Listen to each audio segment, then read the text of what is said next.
Shalom, saudara yang Tuhan Yesus Kristus kasihi. Berjumpa kembali dengan saya John Shanipar di Pelayan Firman Channel. Nah, Bapak Ibu Saudara yang Tuhan Yesus Kristus kasihi, pernahkah kita didoakan oleh orang lain? Pernahkah kita didoakan oleh pendeta kita? Tentu kita semua pasti akan merasa senang jika ada orang yang berdoa untuk kita. Nah, apalagi ketika kita sedang mengalami pergumulan di dalam seluruh kehidupan kita, tentu saja kita pasti sangat senang jika ada orang yang mendoakan kita. Tetapi tahukah saudara bahwa di dalam Alkitab kita menemukan bahwa Tuhan Yesus berdoa untuk kita. Nah, di dalam Injil Yohanes pasal 17 ayat 1 sampai dengan ayatnya yang ke-26, di situ kita bisa menemukan doa Tuhan Yesus untuk murid-muridnya. Doa Tuhan Yesus untuk semua orang percaya.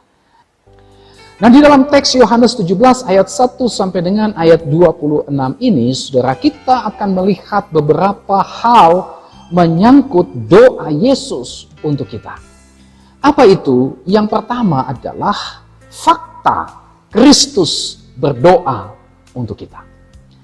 Nah, hal pertama yang kita bisa lihat di dalam bagian pertama yang berbicara tentang fakta Kristus berdoa untuk kita, kita bisa melihat bukti-bukti bahwa Yesus berdoa untuk kita. Secara khusus dicatat di dalam ayatnya yang ke-9. Saya akan baca. Aku berdoa untuk mereka, bukan untuk dunia aku berdoa, tetapi untuk mereka yang telah Engkau berikan kepadaku, sebab mereka adalah milikmu. Nah, seorang penafsir Alkitab bernama William Hendrickson, dia memberikan sebuah tafsirannya terkait bagian ini. Dia berkata bahwa sekalipun dalam ayat ini, secara khusus dalam ayat-ayat 6 sampai dengan ayat 19 yang konteksnya adalah doa Yesus untuk para murid. Tetapi kita juga menemukan bahwa di dalam ayat-ayat ini pernyataan-pernyataan yang begitu umum, sehingga bisa diterapkan juga kepada semua orang percaya. John Calvin juga memberi sebuah tafsirannya dalam bagian ini. Dia mengatakan bahwa doa Yesus ini merupakan sebuah jaminan bagi kita, karena jika kita percaya kepada Kristus melalui pemberitaan Injil, maka kita dikumpulkan bersama dengan rasul-rasul ke dalam perlindungannya yang setia, sehingga tidak seorang pun dari kita yang akan binasa. Jadi John Calvin beranggapan bahwa doa Yesus terhadap para rasul itu juga berlaku untuk semua orang-orang percaya, orang-orang yang akan percaya oleh pemberitaan para rasul tersebut. Kemudian fakta yang kedua di dalam ayatnya yang ke-20, di situ ditulis, dan bukan untuk mereka ini saja aku berdoa, tetapi juga untuk orang-orang yang percaya kepadaku oleh pemberitaan mereka. Kristus berdoa bagi mereka. Kristus mendoakan orang-orang yang kelak akan percaya oleh pemberitaan para rasul. Kristus berdoa untuk orang-orang yang kelak akan mengalami kelahiran kembali oleh pekerjaan Roh Kudus ketika mereka mendengarkan pemberitaan Injil. Yesus berdoa, dan itu termasuk juga kepada kita saat ini. Nah, yang kedua, saudara, kata berdoa, ya, 2 kali ditulis di dalam Injil Yohanes pasal 17 ini, ayatnya yang ke-9 dan ayatnya yang ke-20. Aku berdoa. Nah, menarik sekali bahwa kata berdoa, kata aku berdoa di situ, itu dalam bahasa Yunaninya ada dalam bentuk present indikatif aktif. Apa itu present indikatif aktif? Present indikatif aktif artinya menyatakan waktu kini. menyatakan waktu sekarang, ya, menyatakan sebuah perbuatan atau menyatakan sesuatu yang sedang berlangsung terus-menerus atau berulang kali. Nah, ini menarik sekali. Jadi ketika aku berdoa, Yesus berdoa dalam ayat 9 dan ayatnya yang ke-20, itu berarti Yesus Kristus Tuhan kita masih bersyafaat, masih berdoa bagi kita saat ini. Luar biasa. Ini tentu saja menjadi sebuah penghiburan yang luar biasa bagi kita, orang percaya, ketika kita menjalani kehidupan kita di tengah-tengah dunia ini. Kita bersyukur di mana Kristus sebagai pengantara kita dengan Bapa masih tetap berdoa, masih tetap mendoakan saudara dan saya, mendoakan orang-orang percaya sampai saat ini. Ya. Ketika orang-orang yang mengasihi kita terbatas untuk terus berdoa atau bersyafaat bagi kita, Tuhan Yesus Kristus, Dia masih tetap bersyafaat bagi kita. Bahkan ketika kita sendiri pun mungkin sedang mengalami pergumulan yang sangat berat, sehingga tidak mampu lagi untuk berdoa, atau tidak tahu lagi bagaimana berdoa, bagaimana berseru, bagaimana menyampaikan segala pergumulan kita kepada Tuhan, oleh karena beratnya tekanan pergumulan yang kita alami. Saudara, Tuhan Yesus Kristus bersyafaat. Tuhan Yesus Kristus mendoakan kita. Dalam sebuah tafsiran, Barnes Notes menulis demikian. Merupakan sukacita yang tak terkatakan bahwa setiap orang Kristen, betapapun rendahnya atau tidak terkenalnya bagi manusia, betapapun miskinnya, tak terpelajar atau hinanya, bisa membayangkan bahwa ia diingat dalam doa oleh Dia yang selalu didengar oleh Allah. Kita menghargai doa-doa dari teman-teman yang saleh. Alangkah lebihnya kita harus menghargai permohonan dari anak Allah. Kepada doa yang satu ini, kita yang adalah orang-orang Kristen menerima jauh lebih banyak kebaikan, manfaat daripada yang bisa diberikan oleh dunia. Dan di tengah-tengah pencobaan apapun, kita bisa mengingat bahwa anak Allah berdoa untuk kita, dan bahwa doa itu pasti didengar dan akan dijawab berkenaan dengan semua yang betul-betul percaya. Luar biasa sekali, saudara. Itu sebabnya layaklah kita bersyukur bahwa kita diperhatikan oleh juru selamat kita dengan cara mendoakan kita, dan kita tahu bahwa Bapa selalu mendengar dan mengabulkan permohonan Kristus. Oleh sebab itu, mari kita bersyukur kita memiliki seorang imam besar yang sampai hari ini bersyafaat bagi kita. Yang kedua, saudara, berbicara tentang alasan Kristus berdoa untuk kita. Mengapa Kristus berdoa untuk kita? Mengapa Kristus berdoa bagi para murid dan bagi seluruh orang percaya di segala abad dan tempat? Saya mencatat ada 3 alasan. Alasan yang pertama adalah karena para rasul dan kita serta semua orang percaya di segala abad dan tempat adalah milik Allah. Ayat yang ke-6, ayatnya yang ke-9, dan ayatnya yang ke-10. Di situ kita bisa menemukan berulang kali Kristus mengatakan mereka adalah milikmu. Apa yang menjadi milikmu adalah milikku. Ya. Aku berdoa untuk mereka yang adalah milik daripada Allah sendiri. Kristus tidak berdoa untuk dunia, ayat 9. Kristus berdoa untuk seluruh umat kepunyaan Allah. Ini luar biasa sekali. Di dalam doa itu Yesus berkata, bukan untuk dunia aku berdoa, tetapi untuk mereka. Kristus bukan berdoa untuk dunia, tetapi Kristus berdoa untuk semua orang percaya dimanapun mereka berada. Ini alasan yang pertama, mengapa Kristus berdoa bagi kita, karena kita adalah milik kepunyaan Allah. Puji Tuhan.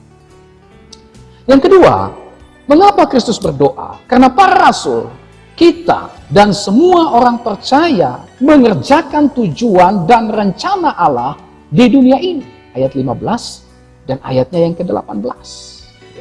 Kristus bersyafaat bagi para rasul.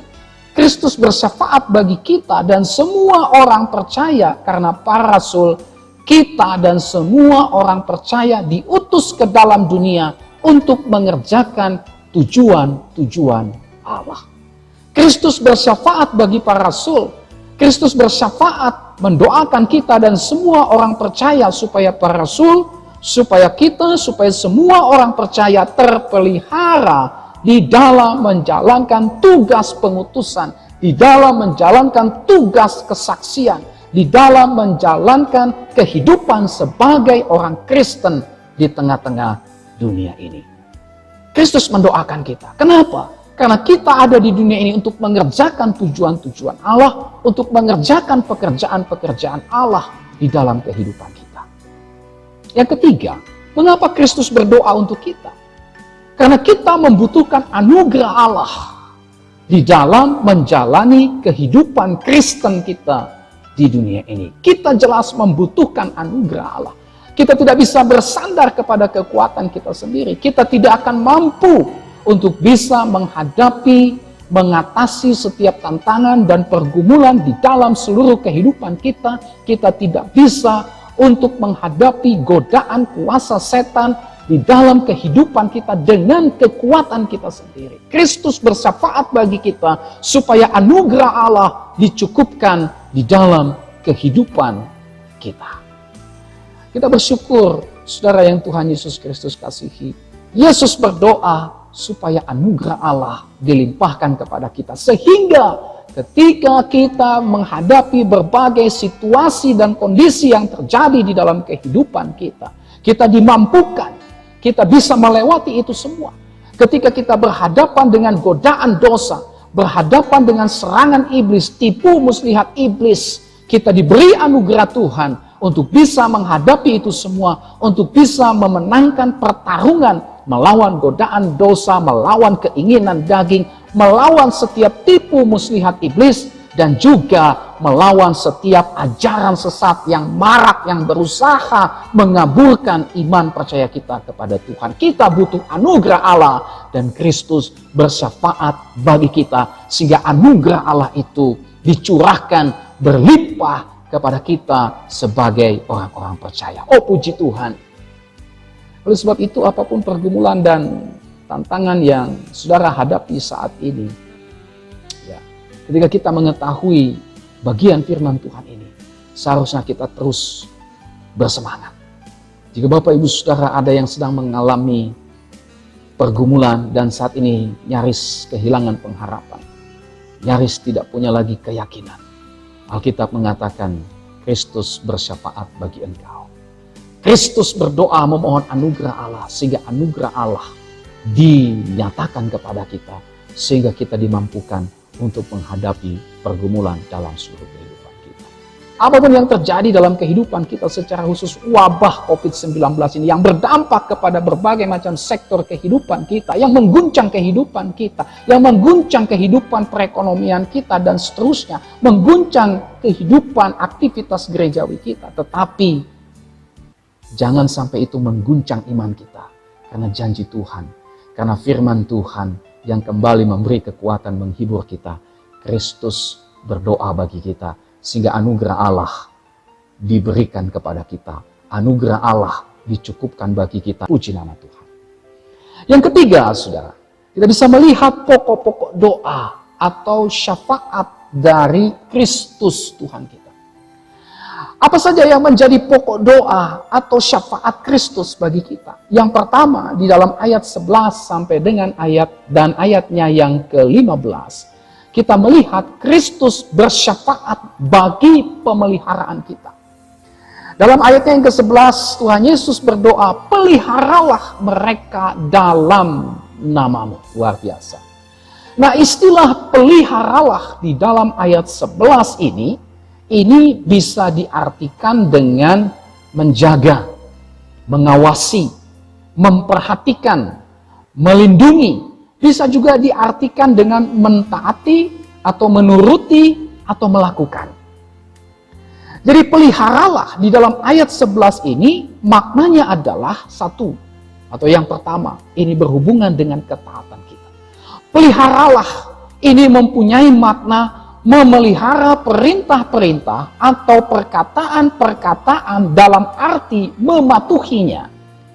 Peliharalah mereka dalam namamu, artinya Kristus berdoa supaya Bapa memelihara para rasul, memelihara kita, memelihara semua orang percaya milik kepunyaannya di dalam pengenalan mereka, di dalam kehidupan mereka, takut akan Allah. Ini yang disebut dengan ketekunan orang-orang kudus. Ya.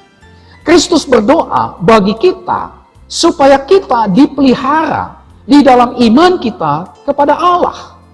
Kristus berdoa kepada kita supaya kita dipelihara Allah di dalam menjalani kesaksian Kristen kita. Kristus bersyafaat bagi kita, berdoa supaya Bapa memelihara kita di dalam perjuangan menjaga diri kita terhadap godaan dosa, terhadap tipu muslihat iblis dan ajaran sesat.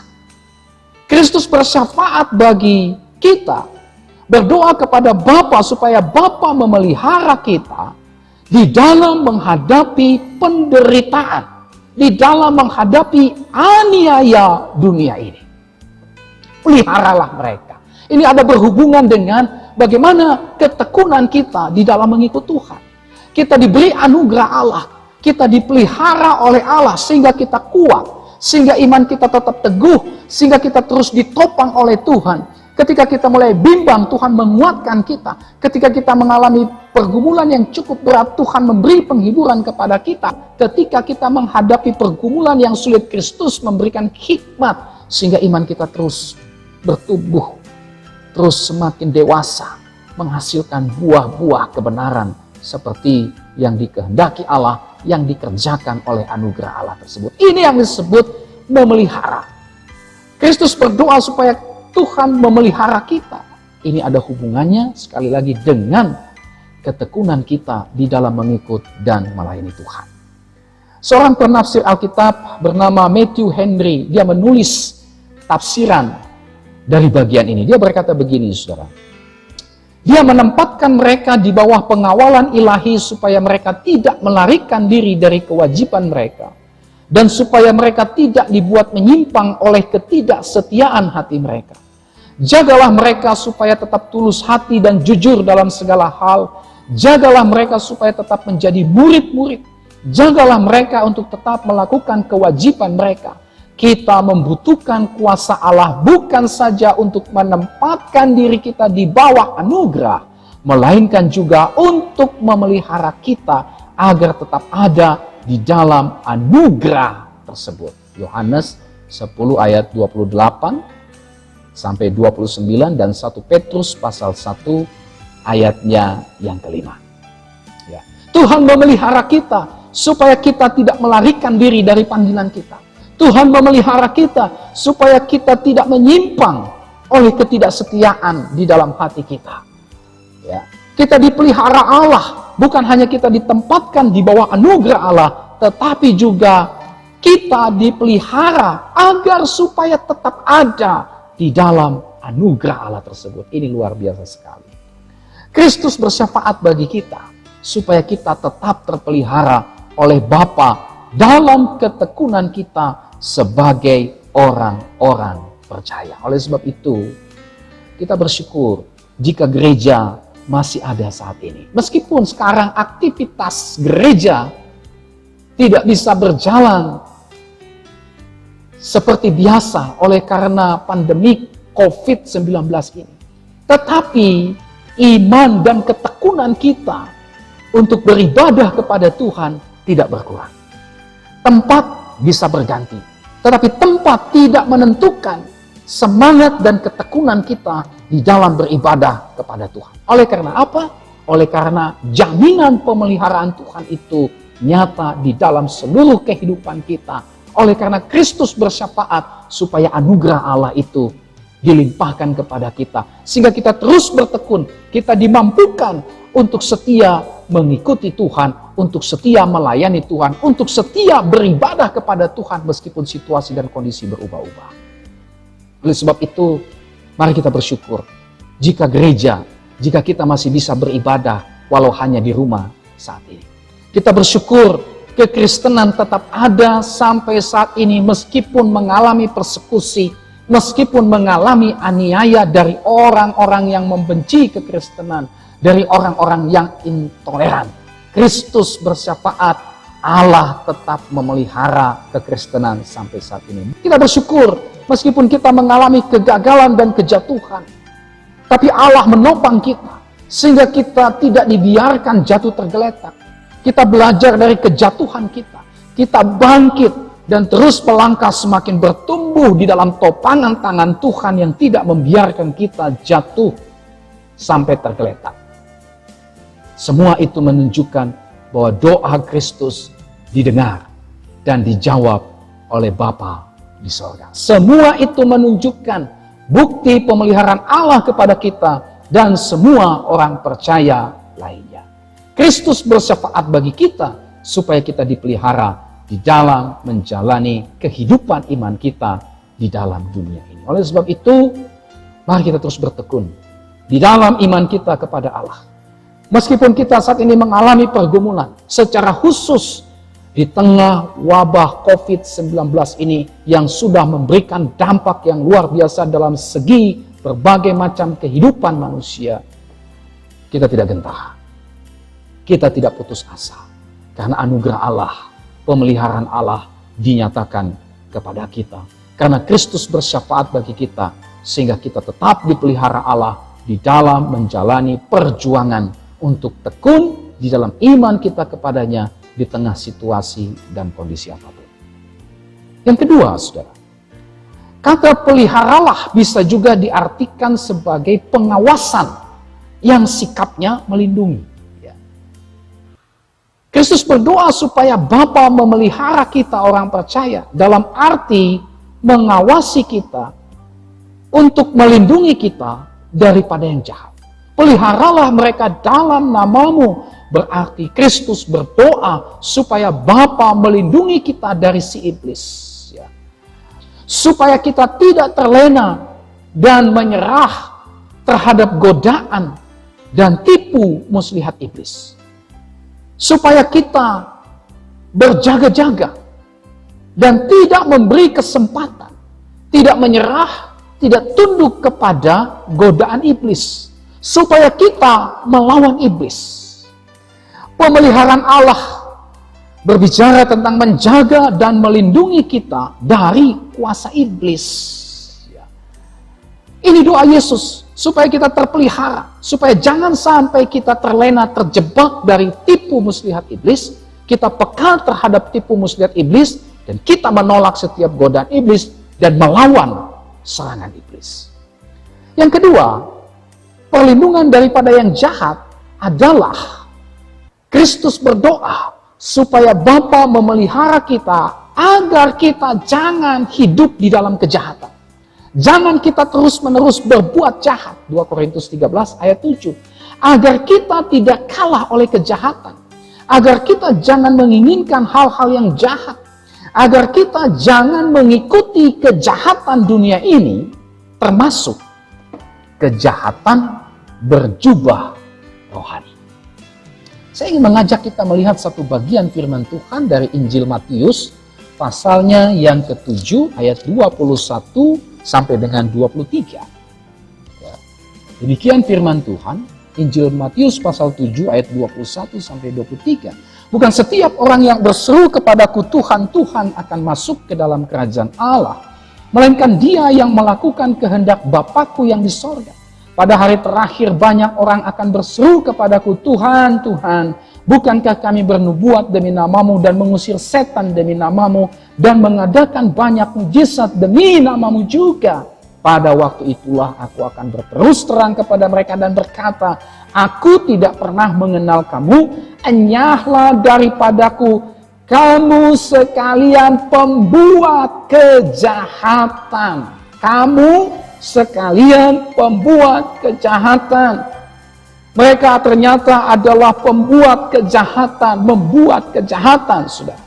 Sementara mereka menutupi kejahatan mereka dengan berbagai macam bentuk aktivitas rohani. Kejahatan berjubah kerohanian. Ya. Nah, Kristus berdoa supaya kita terpelihara dari itu semua. Ya. Sehingga kejahatan tidak menimpa dan mencelakakan kita. Nah, oleh sebab itu, mari kita bersyukur jika kita masih diberi kepekaan terhadap segala bentuk kejahatan dan menolaknya.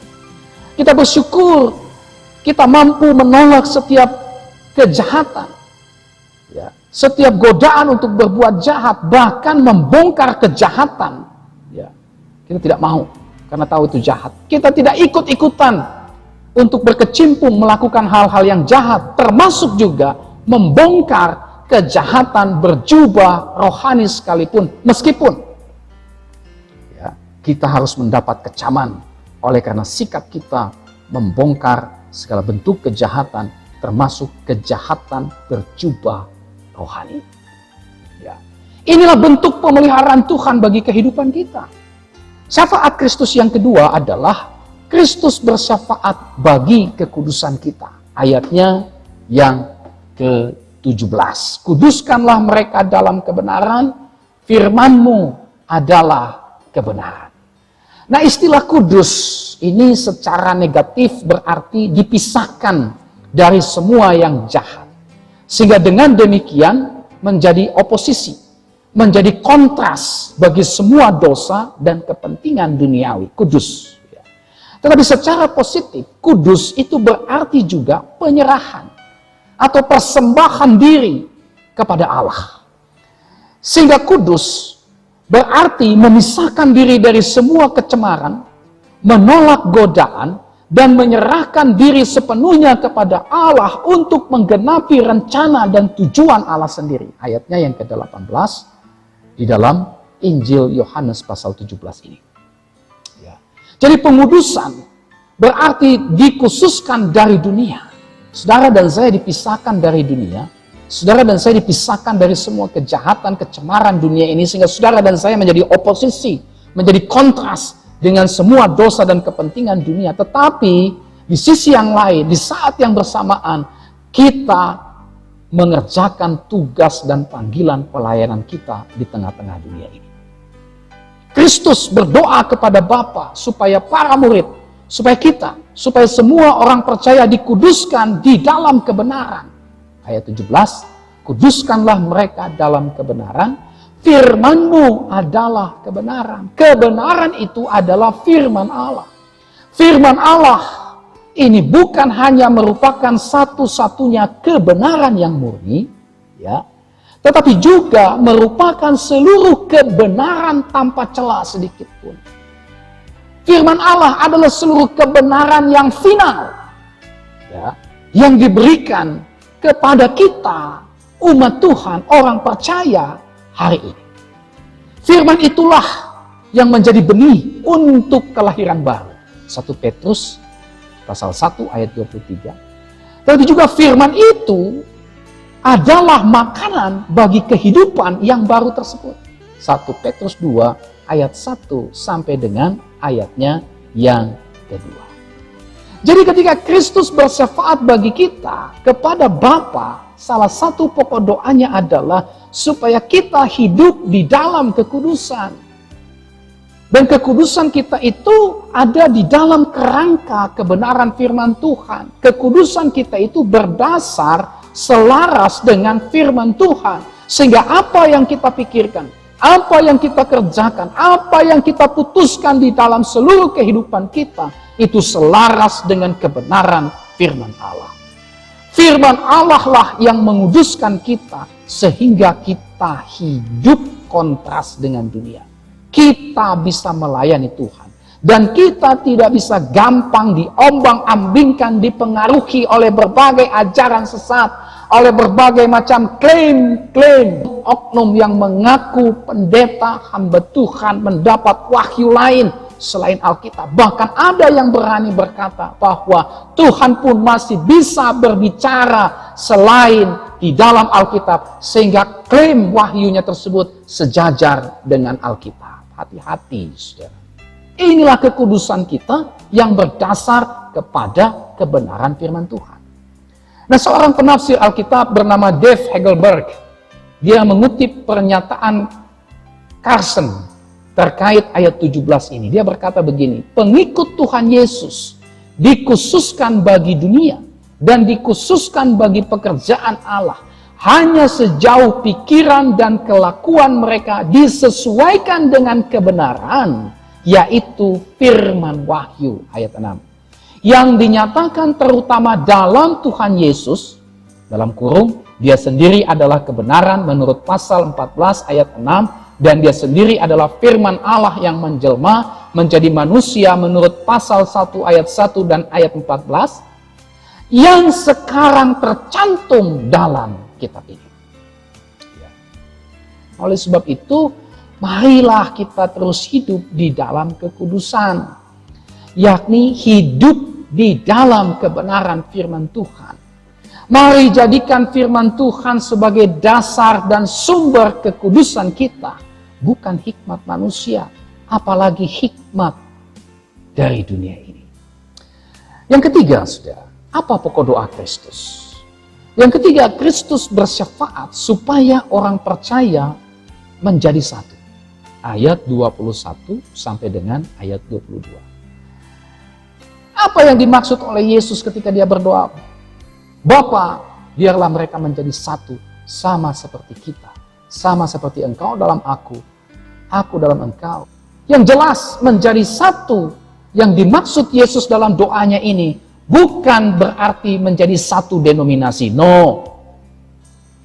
Bukan pula menjadi satu sinode. No. Atau satu organisasi. Atau satu tata ibadah. Mari kita buat konsep tata ibadahnya semua satu, selaras. Tidak, bukan itu. Ataupun berbagai macam kesatuan organik lainnya. Lalu apa yang dimaksud Yesus menjadi satu di dalam bagian firman Tuhan ini? Menjadi satu yang dimaksud Yesus adalah, pertama, kumpulan orang-orang percaya di segala abad dan tempat. Supaya mereka menjadi satu. Ini bicara. Ini menunjuk kepada orang-orang pilihan Allah yang sudah ditetapkan sejak kekekalan. Itulah orang-orang yang mengalami kelahiran baru. Itulah orang-orang percaya yang disebut dengan invisible church. Gereja yang tidak kelihatan. Mereka bisa saja tersebar dalam berbagai denominasi. Tetapi mereka adalah orang-orang percaya. Itulah yang disebut kesatuan orang-orang yang percaya, yang mengenal Kristus, yang sudah dilahirkan kembali, orang-orang pilihan yang sudah ditetapkan oleh Allah sejak dalam kekekalan. Itu yang dimaksud menjadi satu. Yang kedua, menjadi satu yang dimaksud dalam doa Yesus ini adalah kumpulan orang-orang percaya yang memperoleh hidup kekal. Apa itu hidup kekal? Hidup kekal bukan hanya bicara tentang keberadaan tanpa akhir. Hidup kekal adalah mengenal Allah yang benar, satu-satunya Allah yang benar, dan mengenal Yesus Kristus yang telah engkau utus. Nah, istilah mengenal di sini, saudara, bukan hanya sekedar memiliki pengetahuan, tetapi juga memiliki hubungan yang intim. Sebuah hubungan yang hidup. Hidup yang kekal. Yang dimaksud oleh Yesus bukan hanya sekedar tinggal di sorga, tetapi menikmati hubungan kekal dengan Allah yang kekal. Yang ketiga, menjadi satu yang dimaksud oleh Yesus adalah kumpulan orang-orang percaya yang setia kepada Alkitab. Mereka adalah orang-orang yang mempercayai finalitas Alkitab sebagai firman Allah. Mereka adalah orang-orang yang menolak wahyu lain di luar Alkitab. Mereka adalah orang-orang yang mempercayai dan menjadikan Alkitab sebagai satu-satunya kebenaran Allah. Ayatnya yang ke-17. Jadi kita bisa saja berbeda denominasi. Tetapi ketika kita menerima ajaran Alkitab secara utuh, maka kita ada di dalam kesatuan yang dimaksud oleh Yesus. Keluarga Allah itu tadi. Keluarga Allah bukan ditentukan oleh kita bertepuk tangan, bergandengan tangan, sapa sana, sapa sini. No, keluarga Allah ditentukan oleh mereka yang setia kepada ajaran Alkitab. Jadi inilah yang dimaksud dari doa Yesus supaya mereka menjadi satu, ya, dalam doanya kepada Tuhan, menjadi satu yang dinyatakan dalam 3 makna tersebut. Nah, Bapak Ibu Saudara yang Tuhan Yesus Kristus kasihi, inilah beberapa hal yang bisa kita lihat bersama dari doa Yesus untuk murid-muridnya. Doa untuk semua orang percaya di segala abad dan tempat. Doa untuk kita yang percaya kepadanya, itulah orang-orang yang telah dipilih sejak dari kekekalan untuk menerima anugerah keselamatan kekal di dalam Tuhan Yesus Kristus. Nah, dari apa yang kita sudah belajar dari bagian firman Tuhan ini, setidaknya ada beberapa hal yang bisa kita aplikasikan di dalam kehidupan kita sebagai orang percaya. Yang pertama, Kristus memberi teladan berdoa. Kristus berdoa kepada Bapa. Dan Injil mencatat bahwa semasa hidup dan pelayanannya di dunia, Kristus tidak pernah mengabaikan yang namanya doa. Doa terintegrasi. Doa menjadi bagian yang penting di dalam kehidupan Kristus dan pelayanannya ketika masih ada di dunia ini. Oleh sebab itu kita perlu mengikuti teladan Yesus dalam hal berdoa. Dan sebagai orang percaya sudah seharusnya kita tekun di dalam berdoa. Sudah seharusnya kita tidak jemu-jemu di dalam berdoa.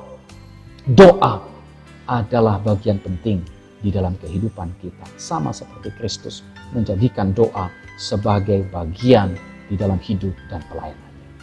Yang kedua, Kristus memberi teladan bahwa kemuliaan Allah harus menjadi tujuan dari permintaan-permintaan atau doa-doa kita. Seluruh apa yang kita minta kepada Tuhan tidak boleh terlepas, tidak boleh melenceng dari maksud dan tujuan atau kehendak Allah. Kita beriman kepada Allah bahwa Tuhan mendengar dan menjawab doa, tapi iman kita itu pun tidak boleh melenceng dari apa yang menjadi tujuan dan kehendak Allah. Kristus memang mengajar kita untuk meminta apapun kepadanya. Tetapi permintaan tersebut ada di dalam keselarasan dengan kehendak dan tujuan-tujuan Allah. Kristus tidak pernah mengajarkan untuk kita berdoa sesuai dengan kehendak kita, terpisah dari kehendak Allah, tidak ada. Itu sebabnya dalam 1 Yohanes pasalnya yang kelima ayat 14 di situ ditulis, dan inilah keberanian percaya kita kepadanya, yaitu bahwa ia mengabulkan doa kita jikalau kita meminta sesuatu kepadanya menurut kehendaknya. Saudara, banyak sekarang ajaran yang mengajarkan minta apa saja. Kalau imanmu besar, maka tidak ada yang tidak akan terjadi. Saudara, Tuhan tidak bergantung kepada iman kita. Dia berdaulat. Dia memberikan anugerahnya. Dia menjawab setiap doa-doa kita. Itu tidak terlepas dari kedaulatan dan kehendak Allah. Oleh sebab itu kita belajar untuk berdoa supaya apa yang kita doakan itu selaras sesuai dengan kehendak Tuhan. Karena Kristus mengajarkan doa yang selaras dengan kebenaran, dengan kehendak Tuhan. Nah, inilah seluruh renungan kita hari ini. Kiranya bagian firman Tuhan ini memberkati kita semua. Kristus masih berdoa untuk kita. Dan mari kita terus menjalani kehidupan kita di dalam mengasihi, mengikut, dan melayani Tuhan. Sampai kita berjumpa kembali, Tuhan Yesus memberkati saudara, dan shalom.